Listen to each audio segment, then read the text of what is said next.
recently at a hospice function where Toby described what we do at hospice caring as we get on with the training. And I hadn't heard that before in my training. And I thought, that's exactly what we do in caregiving.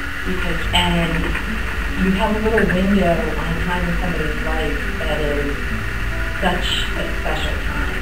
And, you know, even when that person dies, you have that love that never goes away. It's amazing what this process does. I call it the power of talking.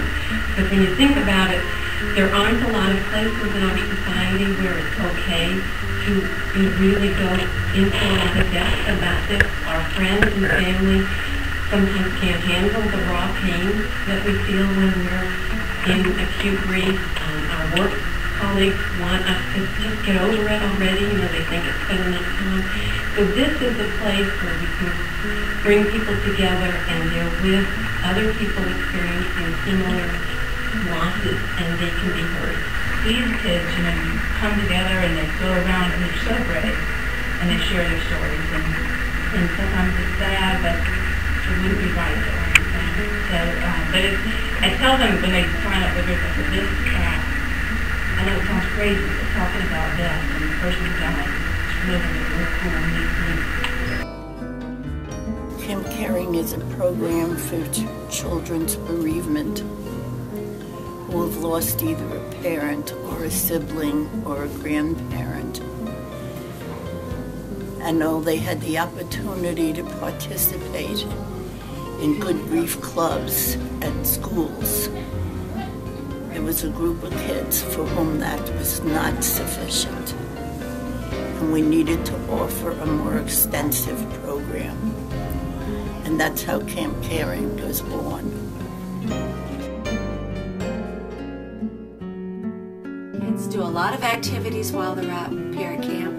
One of the ones that is the best for everyone to participate in and to watch is the maze, where the little buddy or the big buddy is blindfolded, and they have to trust their big buddy or little buddy to help them, to talk them through an obstacle course. And of course it's a trust building activity, and lots of times this is where the little buddy and the big buddy really do come together and become a team and very close to each other and trust one another. And lots of times it's a turnaround for them at camp, that they can really find someone now that they can talk to and tell whatever little secrets or whatever things they have in their heart that they would like to talk about, and hopefully to come up with some answers to help them through the grieving process.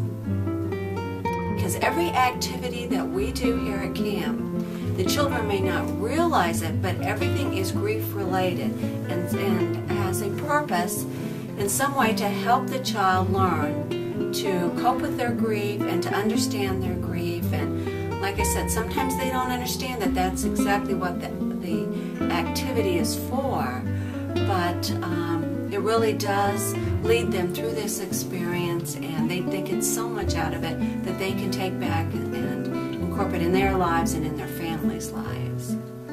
Every child gets a big buddy who is an adult, 21 years or older, who concentrates on one thing, that one child. That's their mission for that weekend, so that every child has a special friend.